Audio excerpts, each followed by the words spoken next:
안녕하세요 여러분, 수익률 상승에 도움을 드리고 싶은 헬퍼입니다. 금일 진행은 이제 간단한 마감 시황 설명드리고요. 그 다음에 이제 프로그램 매매 살펴보고, 그 다음에 이제 코스피 200 선물, 코스닥 일중 수급 차트 살펴보도록 하고요. 그 다음에 이제 코스피랑 이제 코스닥에 대해서 이제 9월 선물 만기 이후로 현 선물 수급 추이, 그리고 이제 올해 연초부터 현물 수급 추이, 코스피랑 코스닥 살펴보도록 하고요. 그 다음에 이제 뭐 코스피, 코스닥, 뭐 S&P, 나스닥 차트들 조금 보기에 앞서서 먼저 이제 밸류에이션 지표부터 조금 먼저 살펴보도록 하겠습니다. 이제 코스피, 코스닥, 이제 S&P에 대해서 이제 일드 갭이라는 밸류에이션 지표로 밸류에이션 살펴보도록 하고요. 그 다음에 이제 코스피, 코스닥은 또 신용장구 추이도 살펴보도록 하겠습니다. 그 다음에 이제 통화량 지표인 M2를 통해서 이제 통화량 대비해서 S&P, 나스닥, 그리고 이제 코스피, 코스닥이 싼지 비싼지 조금 살펴보도록 하고요. 그 다음에는 이제 ISM이나 뭐 수출액 같은 경우에는 이제 오늘은 생략하도록 하고, 그 다음에 이제 월간 한국 수출액을 이제 시가총액 데이터 대비로 해서 지금 증시가 고평가인지 저평가인지 살펴보고, 그 다음에 이제 글로벌 GDP 데이터를 통해서 이제 코스피랑 S&P 밸류에이션 살펴보도록 하고요. 그 다음에 이제 하이힐드 스프레드를 통해서 위험 선호 구간인지 회피 구간인지도 좀 같이 한번 살펴보도록 하겠습니다. 그 다음에 이제 코스피, 뭐 코스닥, S&P, 뭐 나스닥 차트들 살펴보도록 하고요. 그 다음에 이제 코스피 안에 있는 내재 변동성 이제 V 코스피와, 그리고 이제 필라델피아 이제 뭐 반도체 지수, 이제 니케이, 유로스톡스, 항생, 상해종합, 그리고 이제 뭐 달러 인덱스, 뭐 달러원, 이제 WTI, 금, 뭐 국고채 10년, 미국채 10년 금리 추이 살펴보도록 하고요. 그 다음에 이제 뭐 개인적으로 보유하고 있는 뭐 키스코 홀딩스나 DB, 이제 현대해상, 그리고 이제 DB 손해보험, 뭐 KT 좀 차트 살펴보도록 하고요. 그 다음에 이제 매도는 했지만 관심 있게 보고 있는 뭐 효성화학이나 뭐 DLENC, 뭐 제일제당, 그리고 이제 LG전자, GS 한번 살펴보도록 하겠습니다. 그 다음에 이제 오늘 화요일이죠, 오늘. 네, 화요일이기 때문에 현대차, 셀트리온, NC소프트, 이제 게임스탑 종목 살펴보도록 하고요. 이제 외국인 관련해서 이 수급 쪽 이슈는 이제 삼성전자로 한번 또 이거 화요일 거 종목들 설명하기 전에 그냥 조금 요 부분은 좀 빨리 제가 좀 이따 설명하도록 하겠습니다. 그 다음에 좀 이슈 있었던 거 리포트로 좀 간단하게 설명드리고, 네, 오늘 방송 마치도록 하고요. 그리고 유동성 업데이트된 부분도 이제 어제 월요일 날 제가 좀 회사 일정이 있어서 못했기 때문에 같이 설명하고 방송 마치도록 하겠습니다. 일단 뭐 오늘 같은 경우에 코스피 뭐 나름 좀 큰 폭의 상승이 있었다가 이제 막판에 좀 하락하면서 좀 상승폭을 좀 되돌리면서 한 0.7% 정도 상승이 있었고요. 코스닥은 한 1.1%로 상승이 끝이 났었습니다. 이 검은 색깔이 코스피 200이고요. 차트고요. 이 빨간 색깔이 이제 프로그램 순 매수인데, 뭐 오늘 프로그램 순 매수가 지속적으로 이어지면서 좀 증시 상승을 이끌었었고요. 주체는 이제 외국인하고 이제 기관이었습니다. 외국인 한 3,300억 정도, 기관이 한 1,900억 정도 매수가 있었고요. 프로그램 매매로. 일중 수급 같은 경우에 이제 코스피가 이제 기관이 한 7,600억 정도 매수가 있었고요. 외국인 한 3,000억 정도, 개인이 거의 한 1조 3천억 정도 매도가 있었습니다. 선물 같은 경우에는 이제 외국인이 한 6,400억 정도로 좀 증시를 좀 끌어올렸었고요. 개인이 한 700억 정도 매도, 기관이 한 5,500억 정도 매도가 있었습니다. 코스닥 같은 경우에도 이제 외국인이 한 2,100억 정도 매수가 있었고, 이제 개인하고 기관이 뭐 거의 1,100억, 한 700억 정도 매도가 있었고요. 뭐 결국 이제 외국인 수급이 계속 이렇게 들어올 것이냐가 뭐 제일 중요한 핵심일 것 같고, 그 부분은 뭐 좀 누적 수급 보고 이제 바로 다음에 이제 삼성전자 좀 차트로 한번 살펴보도록 하겠습니다. 코스피 같은 경우에 이제 9월 선물 이제 만기 이후로부터는 이제 기관이 현물 조금 매수 추세고요. 한 1.2조 정도. 외국인은 뭐 거의 그냥 한 마이너스 한 1,000억 정도고, 개인은 좀 매도 추세입니다. 1.1조 정도 매도고요. 선물 같은 경우는 외국인이 한 1.5조 정도 매수 추세고, 개인화가 외국인 기관이 좀 매도를 하고 있고요. 다만 이제 뭐 올해 연초 이후로부터는 뭐 개인이 거의 한 70조 정도 매수를 하면서 뭐 엄청나게 대규모로 매수를 해 놓은 상황입니다. 사실 수급은 상당히 좋지 않다라고 생각을 하고요. 뭐 단기 수급은 좀 괜찮지만 중기적인 수급은 좋지 않은 상황이다라고 보여지고, 뭐 코스닥 같은 경우에도 이제 9월 선물 만기 이후로부터는 개인 외국인 매수 기관이 매도고요. 선물 같은 경우에도 외국인이 매수 추세입니다. 다만 연초 이후로부터는 개인이 한 12조 정도 매수를 하고 있는 상황이고요. 그래서 뭐 간단하게 뭐 사실 수급이라는 게 이 삼성전자 차트입니다. 이 파란 색깔이 이제 삼성전자 주가 차트고요. 연두 색깔이 이제 삼성전자 안에 있는 기대 수익률입니다. 그냥 결국 뭐 은행으로 치면 이제 금리라고 생각하시면 될 것 같고요. 당연히 금리가 이제 높을수록 저평가, 낮을수록 고평가이고요. 삼성전자는 항상 한 8% 정도 하회를 하면 증시가 조정을 나타냈었습니다. 고점이란 신호였었고요. 이번에도 이제 어김없이 한 7.9 정도 기록을 하고 조정을 나타내고 있는데, 그래서 이게 기대 수익률이 맞는 게 맞나라고 생각하시는 분들도 있을 것 같아요. 이제 그래서 제가 뭐 외국인 선물 수급하고도 한번 연관시켜 봤는데, 이게 제가 굳이 쓰진 않았는데 이게 역축입니다. 결국 이 빨간 색깔이 외국인 선물 수급인데요.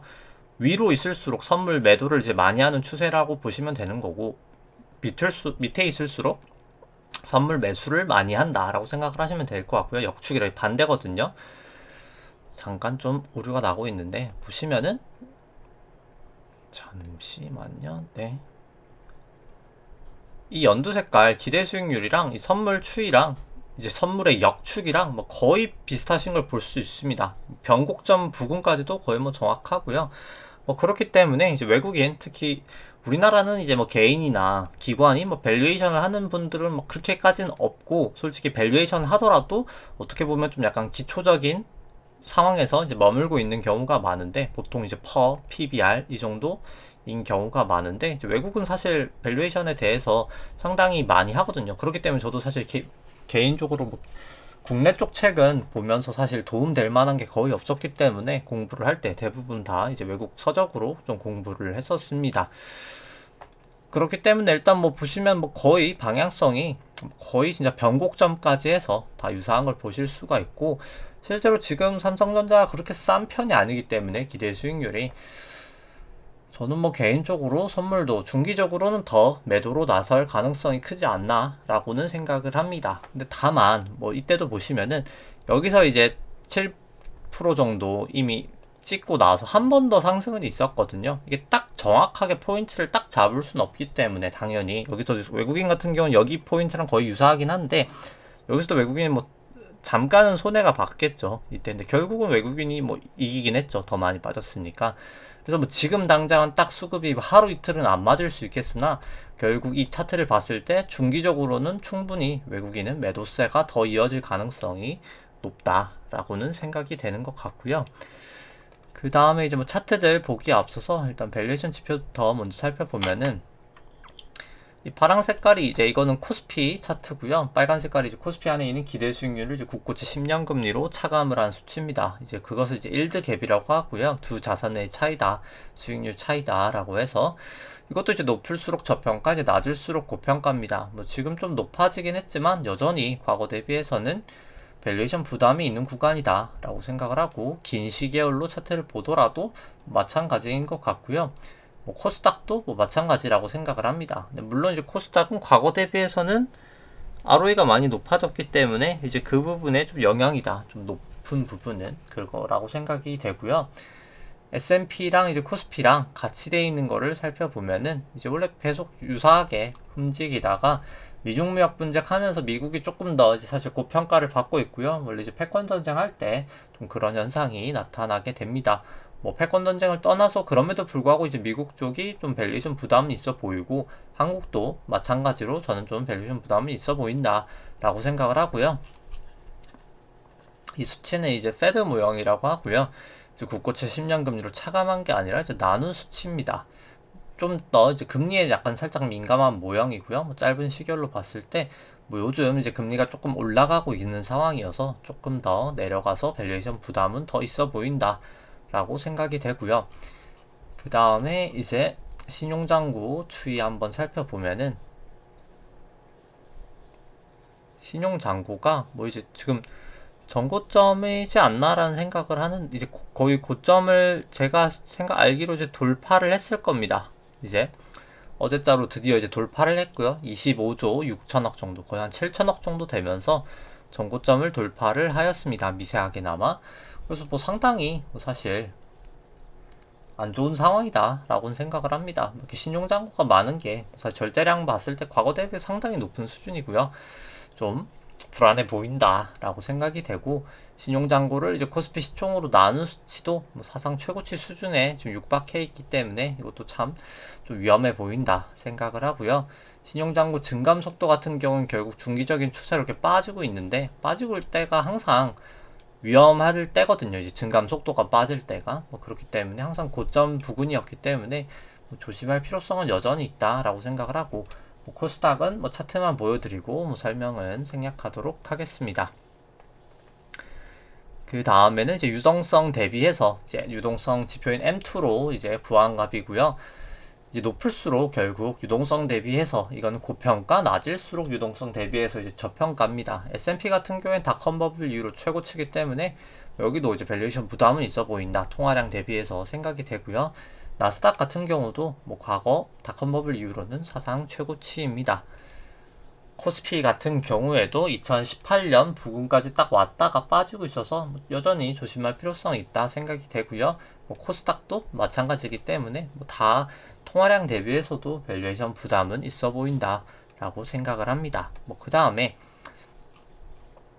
월간 이제 한국 수출액이고요. 뭐 수출액 같은 경우에는 뭐 상당히 높은 수준을 유지하고 있고, 이제 시가총액을 월간 한국 수출액으로 이제 나눈 것 같은 경우에도 과거 한 36배 정도가 됐을 때 이제 고평가였거든요. 근데 지금 이미 넘어져 있는 상태이기 때문에 밸류에이션 부담은 이 높은 수출액에도 불구하고 있는 상황이다 라고는 생각이 들고요.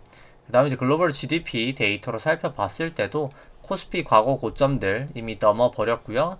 S&P 같은 경우에도 닷컴 버블 수준을 넘긴 상황이기 때문에 뭐 저는 충분히 조심할 필요성이 있는 단계다. 밸류에이션 부담은 다 있어 보인다 라고 생각을 합니다.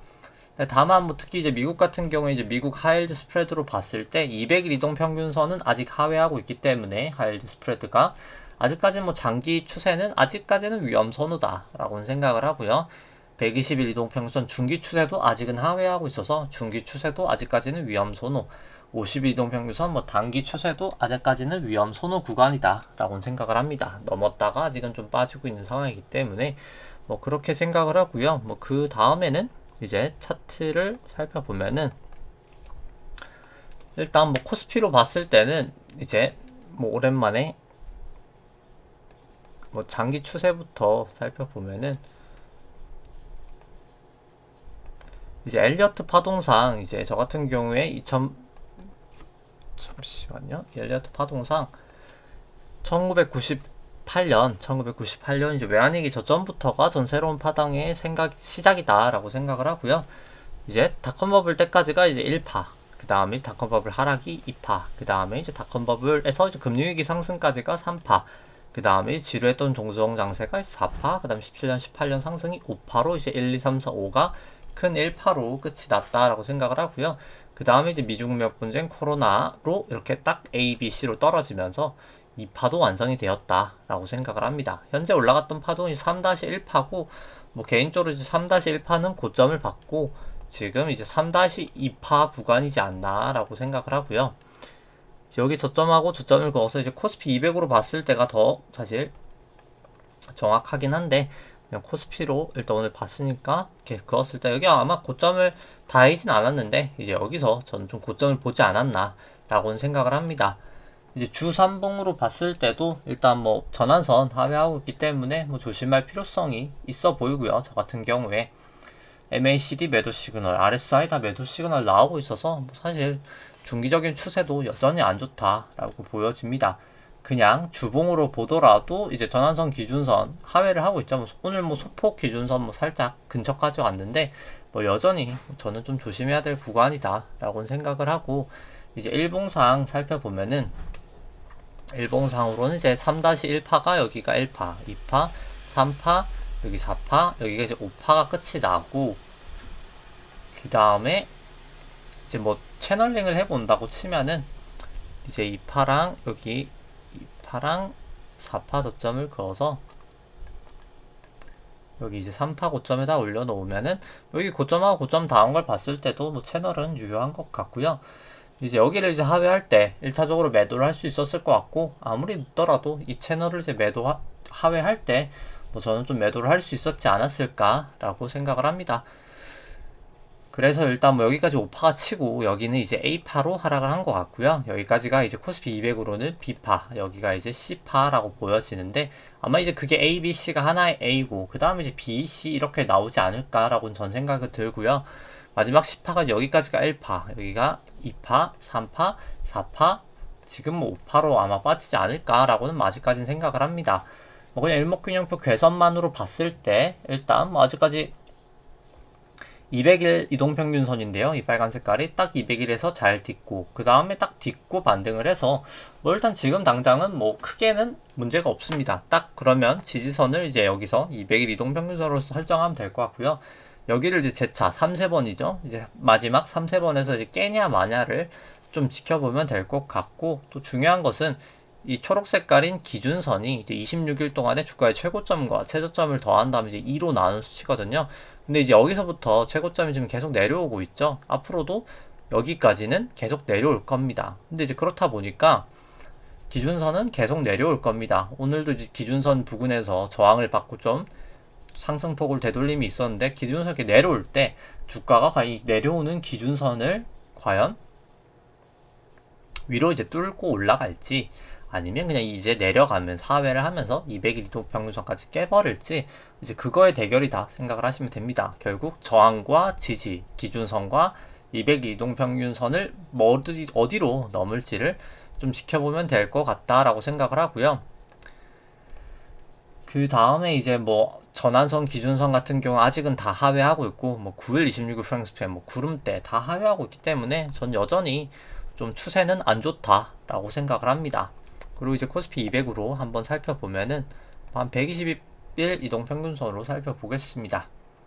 그래서 이제 자세하게는 이제 여기가 B파 고점 치고 나서 여기가 1파, 여기가 ABC로 2파, 여기가 이제 3파, 그 다음에 여기가 4파라고 보여지는데, 뭐 개인적으로 전 여기가 그냥 4파였다라고 생각을 하고요. 여기가 이제 4파의 1파, 2파, 3파, 4파, 5파라고 생각을 합니다. 이제 마지막 5파의 1파지 않을까 생각을 하고요. 근데 제가 만약에 이게 틀리려고 하면은 여기를 넘었으면 안 되거든요. 오늘 잠시만요. 414.99를 넘었으면 안 되는데 오늘 뭐 간당간당하게 넘지는 않았습니다.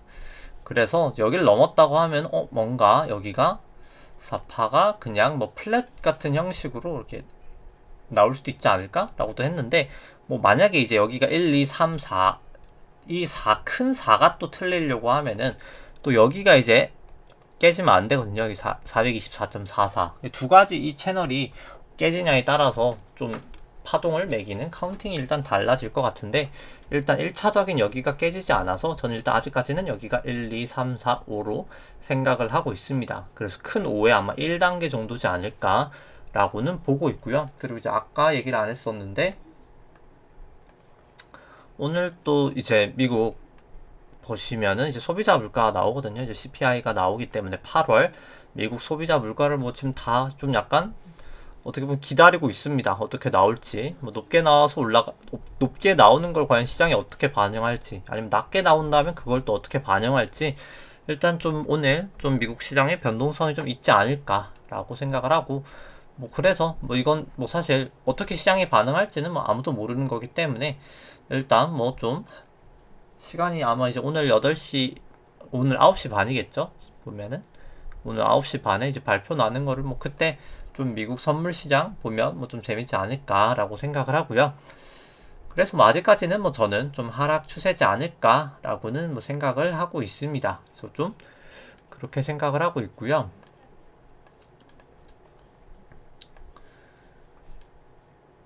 그 다음에는 뭐 이제 뭐 코스닥 150으로 살펴보면은 뭐 오늘 이제 올라가긴 했지만 여기 같은 경우 이제 일단 전환선 부근에서 조금 막히긴 했고요. 근데 그럼에도 불구하고 일단 뭐 26일 프랭스팬 뭐 호전이 되고 기준선 위, 구름대 위여서 일단 뭐 코스피보다는 확실히 차트는 더 좋아 보이는 상황이다. 라고는 생각을 합니다.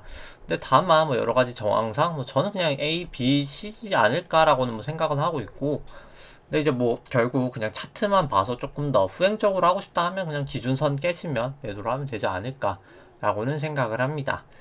그 다음에 이제 뭐 S&P 같은 경우에는 일단 지금 기준선 부근에서 딱 조금 반등을 잘 하고 있긴 하고요. 뭐 S&P는 지금 이제 5파에 어딘가를 가고 있다라고 생각을 합니다. 좀 중기 추세는 생략하고 이제 엘리어트 반선 1, 2, 3, 4, 그 다음에 이제 5에 지금 어딘가를 가고 있다라고 보여지고요.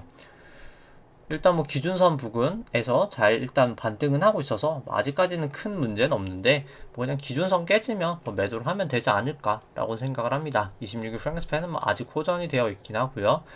나스닥 같은 경우에도 뭐 특별하게 차트 모양은 또 다르지 않기 때문에 뭐 설명은 생략하도록 하겠습니다. 뭐 그 모양새는 비슷하고요. 뭐 비트코인 같은 경우도 일단 뭐 개인적으로는 계속해서 여기가 1, 2, 3, 4, 5 해서 여기가 A파든 1파든 한 파동이 되고 여기가 A, B, C로 B파든 2파든이 되고 결국 남은 게 이제 C든 3이든 남아있다. 한 번에 하락 파동은 최소한 남아있다라고 생각이 되고요. 일단은 지금 당장 저한선 기준선 다 하회하고 이제 26일 프랑스팬도 역전이 되는 상황이기 때문에 뭐 저는 좀 조심을 해야 될 필요성이 있다라고 생각은 합니다. 뭐 만약에 올라간다고 치더라도 뭐 일단 뭐 한 번 5 딱 뭐 1, 2, 3, 4, 5 하고 뭐 이렇게 좀 빠지거나 아니면 그냥 지금 빠져도 이상한 상황이 아니다라고는 뭐 생각이 되고요. 그리고 일단 뭐 여기도 괴선들이 상당히 모여 있거든요. 지금 다 모여 이제 선들이. 그렇기 때문에 뭐 위든 밑이든 사실 이런 경우는 튀지 않을까라고 생각은 합니다. 그 다음에 이제 코스피 안에 있는 내재 변동성 뭐 V 코스피 같은 경우에는 이제 구름대를 하회를 하고 근데 다만 26일 프랑스피는 아직 역전이 안 됐거든요. 그래서 아직 좀 마지막 불씨는 살아있다라고 생각을 하고 특히나 이제 오늘 또 도지 모양이 또 나왔기 때문에 추세가 이제 반전되는 경우가 많은 좀 위로 갈 가능성이 전 있지 않나라고 생각을 합니다. 여기 이제 타고 가서 뭐 개인적인 생각이고요. 그 다음에 이제 필라델피아 뭐 반도체 지수 같은 경우도 이제 딱 도지 모양이 나와서 뭐 여기도 이제 좀 추세 반전할 가능성이 있어 보이지만 일단 뭐 또 26일 프랭스팬이 호전되었긴 해서 뭐 좀 후행적으로 한다면 기준선 깨지면 매도하면 되는데 뭐 최악의 경우 이제 이렇게 후행 스팬을 타고 가면서 빠지는 게 최악의 경우지 않나라고는 생각이 됩니다. 뭐 니케이 같은 경우에는 전고점을 넘어서 이렇게 되면은 그냥 이제 B가 아니고 여기가 그냥 마지막 오겠구나 라고 생각을 하면 될 것 같긴 하고요. 근데 결국 뭐 B든 마지막 오든 물론 이제 여기를 올라가는 걸 먹었으면 좋겠지만 뭐 저는 뭐 사실 막 그렇게 마지막에 뭐 지금 뭐 무리할 지금 특히나 단계는 아니지 않나. 뭐 여기 같은 경우에 이제 뭐 스가 총리가 좀 이제 사퇴하면서 좀 올라가긴 했는데 일단 뭐 이런 경우에는 만약에 이제 복귀를 다시 한번 해본다면 그냥 기준선 깨지면 뭐 매도를 한다는 방식으로 뭐 매수를 했었어도 되는데 뭐 저는 여러 가지 밸류에이션 지표들상 뭐 굳이 여기는 그냥 내 돈이 아니다 라고 생각을 하는 게 사실 맞지 않나 라고 생각을 합니다. 이런 경우는 그 다음에 유로스톡스 같은 경우에는 뭐 일단 그냥 계속 지지부진한 움직임 나타내고 있고요. 횡보를 하고 있고요. 26일 프랑스팬 이제 곧 역전이 될 것 같고 기준선 언제든 깨지면 그냥 저는 깔끔하게 좀 매도를 하고 지켜보는 게 사실 위험관리상 맞지 않나라고 생각은 하고요. 항생 같은 경우에 다시 이제 재차 기준선 좀 하락하고 26일 프랑스팬 여전히 역전되어 있기 때문에 MAC도 그렇고 뭐 저는 좀 아직까지는 여전히 추세는 좋지 않다라고는 보여집니다. 뭐 상해 종합 같은 경우에는 이제 전고점은 넣지 못하고 좀 하락을 하고 있고요. 나름 뭐 좀 장대 음봉이 나왔기 때문에 뭐 조심할 필요성이 있다. RSI도 매도 시그널 나왔고요. 뭐 다 이제 지금 펀더멘털이 좋지 않은 상황이기 때문에 제가 봤을 때 이제 주가 대비해서죠. 이제 좀 조심할 필요성이 있다라고 생각을 합니다. 뭐 특히나 중국 쪽은 이제 이 M1 나누기 M2가 상당히 낮은 수준이거든요. 과거에도 이제 낮을 때 이렇게 급락이 나타났었고 뭐 한국 같은 경우 이제 M1 나누기 M2 이 파란 색깔 차트인데요. 파란색 차트 낮을 때 이제 금융위기 IMF가 터졌던 상황인데 이게 유동성이 그냥 없다는 거거든요. 말 그대로. 그래서 저는 뭐 좀 조심을 해서 나쁠 구간이 아니지 않나, 욕심부릴 구간은 아니다 라고는 보여집니다. 달러 인덱스 같은 경우 이제 구름대 위를 이제 왔기 때문에 슬슬 좀 조심은 해야 되는 단계다. 위로 언제든 좀 튈 수 있다라는 건 좀 감안을 해야 될 것 같고, 근데 다만 26일 프랭스팬은 아직 역전이 돼 있어서 여기도 일단 아직까지는 좀 방향성을 찾는 구간이지 않나 라고는 생각을 합니다. 아직까지는 달러원 같은 경우 이제 다 호전되어 있기 때문에 여기는 일단 아직까지는 상승 추세로 보는 게 맞을 것 같고요. 뭐 WTI 같은 경우에는 계속해서 일단 지루하게 구름대를 넘지 못하고 있는데, 일단 26일 프랭스팬 또 호전이 돼서 이제 여기서 이제 구름대만 넘긴다면 뭐 조금 더 위로 볼 수 있지 않을까라고는 생각을 합니다.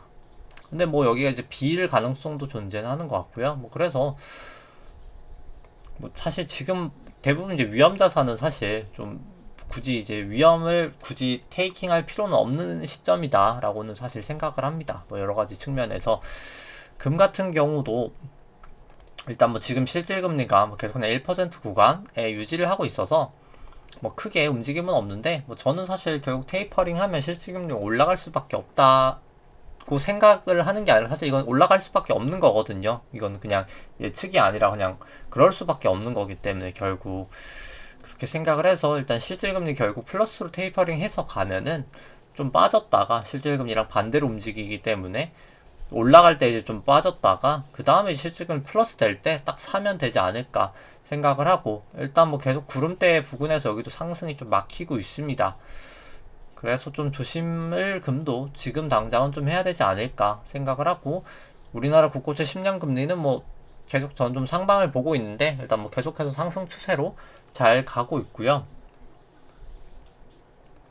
미국채 10년 같은 경우에 이제 우리나라까지는 아니지만 계속해서 이제 구름대를 벗겨 나가고 있죠. 여기 이제 양봉이 나오기도, 이제 양운이 나오기도 했고요. 다 이제 구름대만 넘기면 호전인 상황이기 때문에 뭐 저는 조금 계속해서 금리는 상방을 좀 보고 있습니다. 키스콜딩스 같은 경우에는 일단 뭐 고점 여기 구름대가 아니라 여기 볼린저 밴드 딱 치고 나서 일단 좀 빠지고 있는데, 뭐 계속 방송에서 이야기하지만 이제 여기가 전환선 부근에서 반등을 할지, 아니면 기준선 부근에서 반등을 할지, 아니면 여기 구름대 상단에서 반등을 할지를 좀 봐야 될 것 같은데, 일단 전환선에서는 반등을 못했기 때문에 뭐 기준선이나 뭐 여기 전환선 기준선 부근 사이에서 일단 뭐 반등을 하는 것을 좀 지켜봐야 되지 않을까 싶습니다. 워낙 뭐 단기로 좀 꽤 올랐기 때문에 뭐 MACD나 RSI 다 매도 시그널이 났었고요.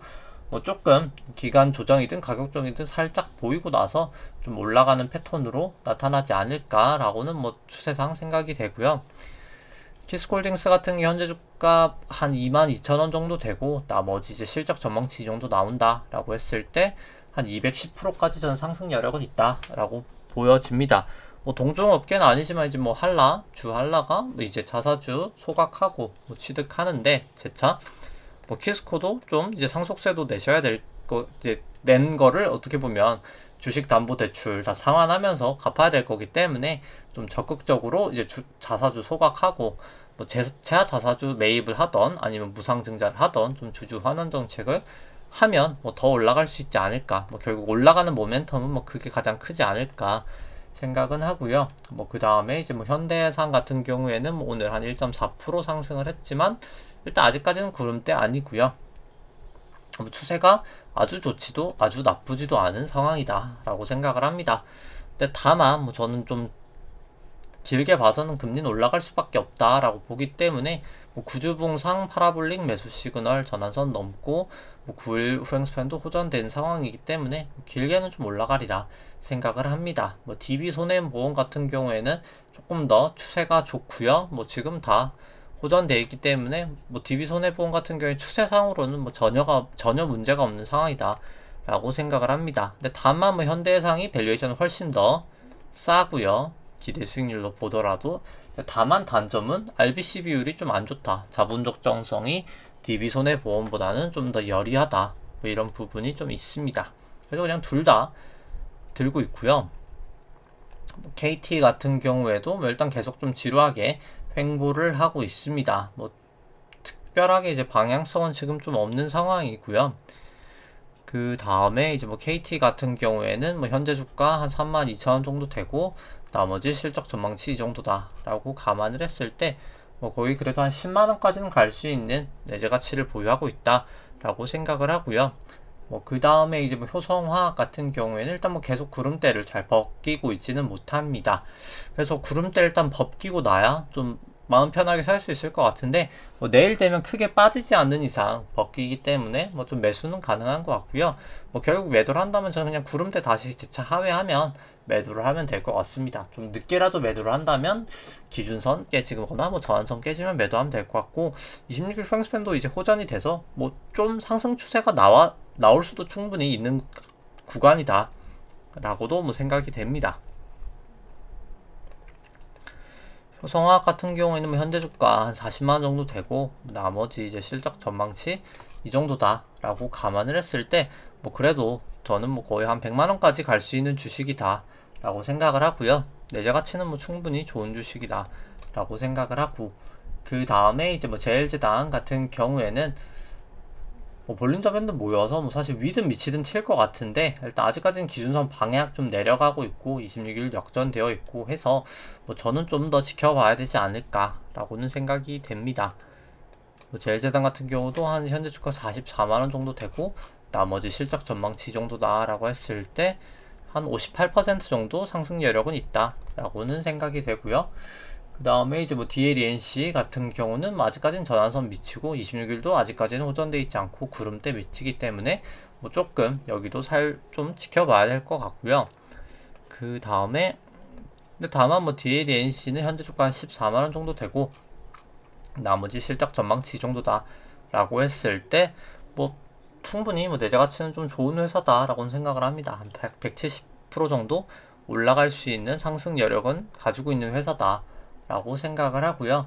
그 다음에 이제 뭐 LG전자 같은 경우에는 뭐 다 아직까지도 역전이 됐기 때문에 뭐 추세는 좋지 않다 라고 보여지고, 현재 주가 14만원이고 나머지 실적 전망치 이 정도다 라고 감안을 했을 때 한 24만원 정도까지 올라갈 수 있는 내재 가치는 보유하고 있다 라고 생각이 됩니다. 그 다음에 이제 뭐 GS 같은 경우에는 오늘 그래도 한 2.5% 정도 상승이 있었고요. 26일 프랑스팬도 이제 호전될 수 있는 모양새이기 때문에 만약 내일 좀 넘어가면 뭐 좀 1차적으로 매수를 할 수 있는 레벨이지 않나 라고는 생각을 합니다. 근데 여기서 이제 구름대를 잘 벗기냐 마냐가 이제 뭐 두 번째 난관일 것 같긴 하고요. 그 다음에 이제 뭐 GS 같은 경우에는 현재 주가 43,000원 정도 되고, 뭐 나머지 실적 전망치 이 정도다 라고 감안을 했을 때 뭐 한 10만원 정도까지 올라갈 수 있는 주식이다 라고는 생각을 하고요. 그 다음에 이제 오늘 볼 종목 같은 경우에는 뭐 이제 현대차 같은 경우에는 현대차 이제 셀트리온, NC소프트, 이제 게임스톱 살펴보도록 하고요. 현대차부터 살펴보면은 절대가치평가로 현재 주가 21만원 정도 되고요. 나머지 이제 실적 전망치 이 정도다 라고 감안을 했을 때 뭐 저는 밸류에이션 부담은 있는 상태다 라고 생각을 합니다. 뭐 항상 똑같은 얘기지만은 연구 성장률이 이제 3%에 뭐 할인율 FCF는 이제 10.83%에 뭐 캐펙스 4조 2천억 정도의 실적이 2026년 이후로 뭐 요 정도 3%씩 성장을 한다 라고 감안을 했을 때 뭐 저 같은 경우에 이제 그렇게 계산을 했을 때는 밸류에이션 부담이 있다 라고 생각이 되고요. 뭐 당연히 현대차가 뭐 전기차든 수소차든 뭐 전 세계 시장을 지배하면서, 아니면 지금보다 MS가 훨씬 더 늘어나면서 뭐 수익성도 좋아지고 판매량도 좋아지고 한다고 하면은 당연히 지금 밸류에이션이 쌀 수도 있습니다. 근데 저 같은 경우에는 저 정도 이제 실적 추정치를 했을 때는 충분히 밸류에이션 부담은 있다 라고 생각은 들고요. 상대가치 평가로 과거 주가 대비해서 봤을 때도 지금은 충분히 뭐 비싼 구간이다 라고 생각을 합니다. 물론 조정은 보였지만 조정을 보였음에도 불구하고 싼 편은 아니다, 비싼 구간이다 라고는 생각을 합니다. 그 다음에 이제 차트를 보면은 현대차 같은 경우에는 일단 뭐 오늘 좀 반등을 시도는 하긴 했지만 전환선 기준선 다 넘지는 못했고요. 뭐 아직 다 역전이 되어 있기 때문에 뭐 추세는 상당히 좋지 않다라고 생각이 됩니다. 그 다음에 이제 뭐 셀트리온 같은 경우도 현재 주가 26만원, 나머지 이제 실적 전망치 정도다라고 감안을 했을 때 여기도 저는 밸류에이션 부담은 있는 상태다라고 생각을 하고요. 상대가치 평가로 보더라도 근데 셀트리온은 뭐 항상 고평가였기 때문에 뭐 지금 당장 뭐 엄청 비싸지도 엄청 싸지도 않은 그런 밸류에이션이다 라고 생각을 합니다. 상대가치 평가로 봤을 때는. 그 다음에 이제 뭐 차트로 봤을 때는 일단 뭐 다만 이제 전환선 기준선 역전이 되고 주가도 다 하회를 하고 구름대까지 하회하고 26일 횡스팬 역전이 됐기 때문에 뭐 추세는 상당히 좋지 않다. 이제는 과거는 뭐 다 이제 구름대 위에서 전환선 기준선 위였다가 26일 횡스팬도 호전되었다가 뭐 지금은 다 역전되어 있는 상태이기 때문에 뭐 지금은 밸류에이션도 차트도 좋지 않은 상황이다 라고 생각이 되고요.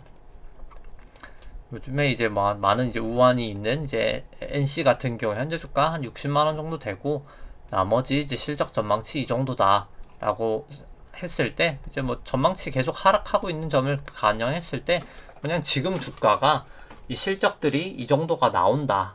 실적이 상당히 뭐 그래도 높게 돼 있거든요. 아무래도 이제 리니지 W에 대한 기대감 때문인지 아직까지는 그래도 1조 2천억 정도까지도 나온다라고 사실 대부분 애널리스트 분들이 전망을 하는데 뭐 이게 이제 나온다고 했을 때가 지금이 이제 적정하다라고 생각을 하고 이제 리니지 W가 망한다라고 하면은 아마 여기서도 더 빠질 수 있지 않을까. 이제 그 부분을 어떻게 보냐가 뭐 관건일 것 같고 근데 다만 또 리니지 W가 뭐 엄청나게 대박이 난다면 글로벌하게 또 아니 또 다른 얘기겠죠. 그렇기 때문에 여기는 뭐 사실 밸류에이션 하기는 어려운 회사다라고는 생각을 합니다.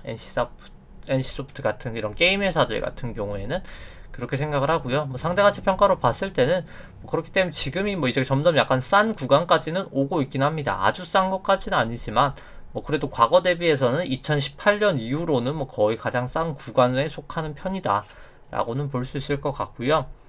근데 다만 일단 뭐 좀 실적 불확실성이 충분히 존재한다는 것도 리스크다라고는 생각을 합니다. 일단 뭐 많이 내려서 다시 볼린저 밴드 이탈을 했는데 다시 이제 볼린저 밴드 안으로 들어왔는데 뭐 여기 같은 경우 수급이 워낙 안 좋다 보니까 들어왔음에도 불구하고 뭐 계속 빠지고 있는 상황이고요. 뭐 아직까지는 전환선 기준선 다 하회하고 있고 뭐 일단 뭐 계속 근데 과매도 구간이라 뭐 언제든 반등은 있을 수 있다라고 생각을 하는데 뭐 제가 봤을 때 굳이 지금 또 매수하기는 좀 그렇지 않나. 뭐 떨어지는 칼날을 굳이 잡을 필요도 없고 확실히 지금 NC에 대한 워낙 좀 반응이 안 좋기 때문에 이제 뭐 그런 굴뚝 산업들 같은 경우에 좀 반응이 안 좋아도 뭐 크게 상관이 없는데 게임은 워낙 대체제도 많고요. 사실 이제 뭐 꼭 이 게임이 아니어도 상관이 없다 보니까 괜찮은 재밌는 게임이 옆에 있다라고 치면은 좀 충분히 좀 리스크가 있는 상황이지 않나라고 생각을 합니다. 오히려 그냥 W가 나오고 그거 흥행을 보고 대응을 해도 차라리 그게 더 낫지 않을까. 그리고 지금도 뭐 사실 밸류에이션도 엄청 싼 것까지는 아니다. 역으로 생각하면은 제가 뭐 절대가치 평가로는 뭐 그렇게 생각은 들고요. 그 다음에 이제 뭐 게임스톱 같은 경우에는 일단 뭐 여전히 일단 구름대 아니긴 하고요. 뭐 기준선 위긴 한데 뭐 밸류에이션이 없는 주식이기 때문에 뭐 저는 좀 가지고 있으면 매도를 하는 게 맞을 것 같고 여기도 이제 괴선들이 점점 선들이 다 모이고 있죠. 모이고 있기 때문에 제가 봤을 때 뭐 어느 시점이 될진 모르겠지만 결국은 이제 위든 미치든 좀 강하게 튀지 않을까. 변동성이 좀 커지지 않을까 생각을 합니다. 당연히 모이면 퍼지게 되어 있고 퍼지면 또 모이게 되어 있거든요. 그렇기 때문에 결국 지금 수렴을 하고 있는데 뭐 곧 머지않아 발산을 하지 않을까 생각을 합니다. 이렇게 모인 적이 뭐 사실 없죠. 사실 이때 2020년 7월 이후로 없습니다. 그렇기 때문에 충분히 위든 아래든 이때는 이제 모였다가 위로 터지는 대로 갔었죠. 근데 이번은 아마 좀 미칠 확률이 높지 않을까 일단 뭐 개인적으로 생각을 해봅니다. 그 다음에 뭐 개별적인 거는 다 설명을 드린 것 같고 아까 뭐 여기 삼성전자랑 삼성전자 기대 수익률과 결국 외국인 수급의 역축 그리고 결국 외국인 이제 높을수록 이제 선물 추이랑 뭐 거의 유사하다 라는 걸 보시면 될 것 같고요. 그렇기 때문에 밸류에이션도 상당히 중요하다. 외국인은 이제 증시에 대한 상환계수가 외국인 선물 추이가 가장 크거든요. 우리나라 증시를 움직이는 건 외국인이고 그 외국인이 이렇게 밸류에이션을 보고 투자하기 때문에 당연히 나도 밸류에이션을 봐야 좀 증시의 흐름을 어느 정도는 예측을 할 수 있다 라고 생각을 하시면 될 것 같고 그 다음에 이제 뭐 유동성 지표 업데이트 된 거 살펴보기 전에 일단 리포트를 아까 안 봤었는데요. 살펴보면은 일단 뭐 미국 쪽 민주당이 뭐 3.5조 달러 이제 규모 지출한 재원에 대한 이제 증세안이 공개가 되었습니다. 일단 뭐 기존 법인세 21%에서 26.5%로 인상이 되고요. 개인 소득세율 최고 한도도 37%에서 39.6%로 상향하는 방안을 제시가 됐고요. 뭐 당연히 증시에는 뭐 과거 이제 올린다는 것보단 낮아지긴 했습니다만 28%보다 뭐 낮아지긴 했습니다만 당연히 뭐 안 좋은 상황이다라고 세금이 높여서 뭐 기업 법인세를 높여서 뭐 당연히 증시에 좋을 건 하나도 없는 상황이고요. 뭐 이제 하커 필라델피아 연은 총재 같은 경우에도 여전히 이제 뭐 조기 테이퍼링 주장을 하고 있고요. 뭐 결국 테이퍼링 아마 올해 연내에 될 확률이 높지 않나 생각을 합니다. 뭐 당연히 이제 뭐 그 부분은 뭐 조금 있다 유동성 분석 영상 이제 유동성 관련해서 좀 데이터 업데이트된 거 보면서 설명드리도록 하고요. 뭐 수출 물가 같은 경우에 뭐 당해 전년 동기비 18% 상승을 하면서 뭐 계속 사실 이제 유가 영향이 크죠. 이 부분 전년 대비해서 이제 좀 올라가고 있는데 뭐 계속 물가 쪽도 지금 좀 이슈인 것 같습니다. 뭐 나머지는 좀 설명을 생략하도록 하고요. 유동성 데이터 좀 업데이트된 것만 간단하게 살펴보면은 이번 주는 사실 크게 변동은 없었었는데 이제 뭐 미국 쪽 뭐 지급준비금 같은 경우에는 뭐 계속해서 일단 양적 완화 하다 보니까 좀 증가는 하고 있고요. 지급준비금 같은 경우에는 이제 제가 이 통화 뭐 재정정책 흐름이라고 영상 좀 올린 게 있거든요. 뭐 그 부분에 간단하게 좀 소개가 되어 있기 때문에 그 부분을 조금 더 참조하시면 될 것 같고 결국 그냥 은행에 쌓여 있는 돈이다 라고 생각을 하시면 됩니다. 뭐 지금 은행에 돈이 엄청 쌓여 있다, 4.3조 달러나 쌓여 있다 라고 생각하시면 될 것 같고 미국 재무부 일반 계정은 이제 미국 재무부의 그냥 현금이다 라고 생각하시면 되는데, 그러니까 미국 정부의 현금이다, 뭐 재정 정책을 위한 생각하시면 될 것 같은데 이제 부채 한도 협상 때문에 이제 많이 낮아져 있는 상태다라고 보시면 될 것 같고요. 그 다음에 연준 총자산 같은 경우에는 계속하는 이제 양쪽 완화 때문에 8.4조 달러로 계속해서 일단 추세 자체는 늘고 있죠. 양쪽 완화를 매월 800억 달러에 이제 국고채 이제 400억 달러 MBS 사다 보니까 뭐 계속해서 코로나 이후로 상당히 많이 늘고 있습니다. 그리고 연준의 이제 부채 계정 같은 경우에는 이제 TGA랑 TGA가 재무 일반 계정이랑 지급준비금 같은 경우가 조금 이제 좀 빠지는 추세였었는데 살짝 좀 또 다시 늘어나는 추세고요. 리버스 레포가 이제 엄청 늘어나면서 이제 연준의 이 자산 감소를 막아주고 있는데 결국 리버스 레포를 무제한적으로 늘리지 못한다는 걸 감안했을 때 테이퍼링은 멀지 않은 시점에 이제 시행이 될 수밖에 없다라고 보여지고요. 이제 상업은행 예대율 같은 경우에는 59.7% 상당히 낮은 수준이기 때문에 결국 지금 같은 경우에는 이제 양적 완화했기 때문에 예금만 는 상태에서 대출이 안 늘었는데 이 대출까지 이제 늘어버리면 인플레이션은 더욱더 강하게 오리라 생각을 합니다. 실질 금리는 아직까지는 여전히 마이너스 1% 정도 매우 낮은 상황이고요. 마이너스 1.04%. 테이퍼링 하게 되면 이제 예금이 증가하는 게 이제 멈춰지게 되죠. 그렇다 보면 이제 실질 금리는 올라갈 수밖에 없고요. 실질 금리가 높아진다는 것 자체가 제가 이제 퍼랑 PBR 영상 보시면 이제 거기에 이제 할인율이라는 게 있는데 실질 금리가 결국 할인율에 가장 큰 영향을 미치거든요.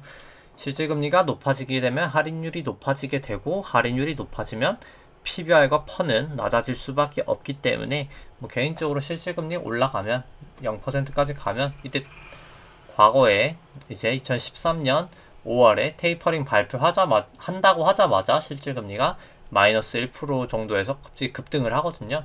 뭐 그때까지는 아니겠지만 결국 언젠가 실질금리 0%까지 가리라 생각을 하고 최소한 그때 좀 증시가 조정이 있을 거고 그 다음에 실질금리가 올라가고 나서 뭐 그 동시에 진행이 될 수도 있고요. 결국 이제 시중에 돈이 풀리게 될 거거든요. 대출이 늘어난다, 경기가 살아난다라고 한다는 게 결국 대출이 늘어난다는 거죠. 돈을 쓴다는 거고요. 소비를 늘린다는 거고요. 대출이 늘어나면 예대율도 높아지고 예대율 높아지면 지급준비금 TGA는 결국 이제 중요한 건 지급준비금이 떨어지고 지급준비금 떨어지면 연방준비은행의 부채 계정이 떨어지게 되고 부채 은행이 떨어지면 연방 총자산도 이제 떨어지게 되면서 결국 시중의 돈이 다 은행에만 쌓여 있다가 실물 경제로 나타나게 되면 인플레이션이 발생할 것이고요. 그게 이제 딱 1970년도 미국의 엄청난 물가들이 높아졌던 그 시점이 이번에도 좀 나타날 확률이 전 높지 않을까 생각을 합니다. 따라서 지금 단기적으로 인플레이션 때문에 급락이 나타난다 라는 건 아니지만 결국 중장기적으로는 인플레이션에 충분히 대응을 해야 된다 라고 생각을 합니다. 이때도 물가가 1%대였었죠. 1960년도에 코어 CPI가 소비자 물가라고 생각하시면 될 것 같고요. 이제 보시면은 1%였던 물가가 10%까지도 갑니다. 소비자 물가가 10%까지 가고요. 이번에 그렇게까지 간다라고 단정 지을 수는 없지만 결국 올라간다라는 건 부인할 수 없는 상황이다 라고 보여집니다. 그리고 이미 CPI 같은 경우에 3.6 나왔고요. 이제 오늘 발표가 나죠. 오늘 9시 30분 이제 8월 지표가 사실 중요한 게 아니라 제가 봤을 때 앞으로의 지표가 저는 선각보다 저 지급준비금이라는 게 이제 풀리게 된다고 치면은 상당히 높아지리라 생각을 합니다. 물가가. 근데 결국 그 물가를 잡으려면 연방준비은행은 금리를 높이는 것밖에 수단이 없거든요. 경기가 안 좋을 때는 재정정책 해도 되고 양적 완화 해도 되고 금리를 낮춰도 되는데 물가가 높아질 때는 경기가 좋지 않더라도 결국 금리를 올리는 방안밖에 없기 때문에 저는 상당히 지금 조심을 해야 되는 상황이다 라고 생각을 합니다. 이 부분은 사실 제가 내일 조금 사례로 하나 조금 더 자세하게 설명드리도록 하고 오늘 방송은 여기까지 하도록 하겠습니다. 좋아요와 구독 눌러주시면 감사하겠습니다. 이상입니다.